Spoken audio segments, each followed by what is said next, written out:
সৌন্দর্যের আলো শুধু বাস্তবিকতা জানায় না, তা মনের ভিতরের অনুভূতিকে জাগ্রত করে।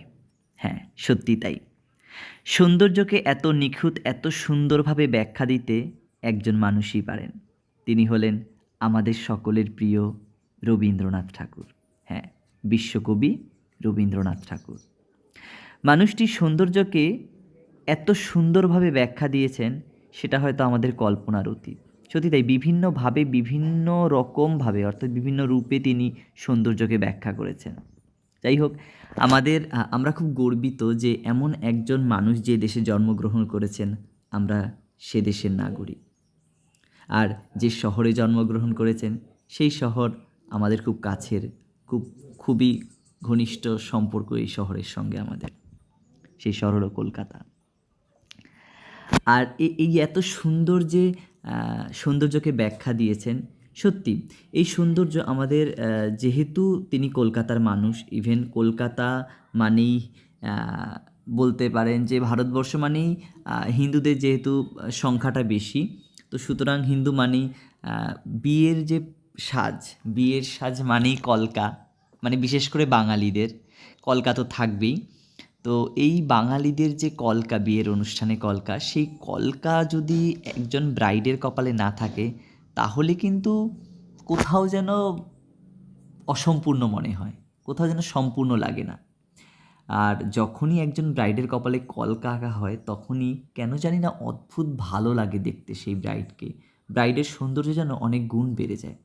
এটা শুধু যে বাহ্যিক দিক থেকে তা কিন্তু না, এটা হয়তো ভেতরের, মানে অন্তরের ভেতরেও কোথাও যেন একটা ভালো লাগা কাজ করে। একটা মানুষের যে ভেতরকার যে অনুভূতি, সেগুলিকে সত্যিই জাগ্রত করে।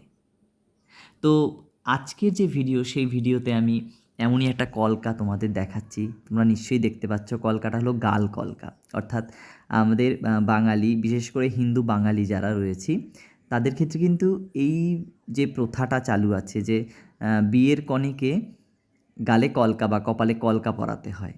আর এই কলকা সত্যি ভীষণই একটা ভালো আর্ট, যেটা সবাই পারে না। এই কলকা কিন্তু খুবই টাফ একটা জিনিস, দেখে খুব ইজি মনে হয়। আমরা অনেক সময় বিভিন্ন ভিডিওতে দেখি বা কি সুন্দর ফটাফট কলকা করে নিচ্ছে, কিন্তু সত্যিই কি এত ইজিলি কলকা করা যায়? যায় না। আমরা যতটা খাতায় বা কলমে যতটা ইজিলি আঁকতে পারি, হয়তো যে আমাদের স্কিন, চামড়ার উপরে অতটা ইজিলি আঁকা পসিবল হয় না, তাই না? যারা আঁকেন তারা নিশ্চয়ই বুঝতে পারবেন। তো আজকে যে এই গাল কলকাটা আঁকছি, এই গাল কলকাটা আঁকতে গিয়ে মানে অনেক কিছুই মাথায় আসছিল, অনেক এটা করব, হয়তো ওটা করব, কিন্তু সবটা আমি কোনো কিছুই মানে প্রি প্ল্যান ছিল না যে এরকম করব কলকাটা বা ওরকম করব। করতে যখন যেটা মনে হয়েছে তখন সেটা করে ফেলেছি। তো এভাবেই কলকাটা আঁকা।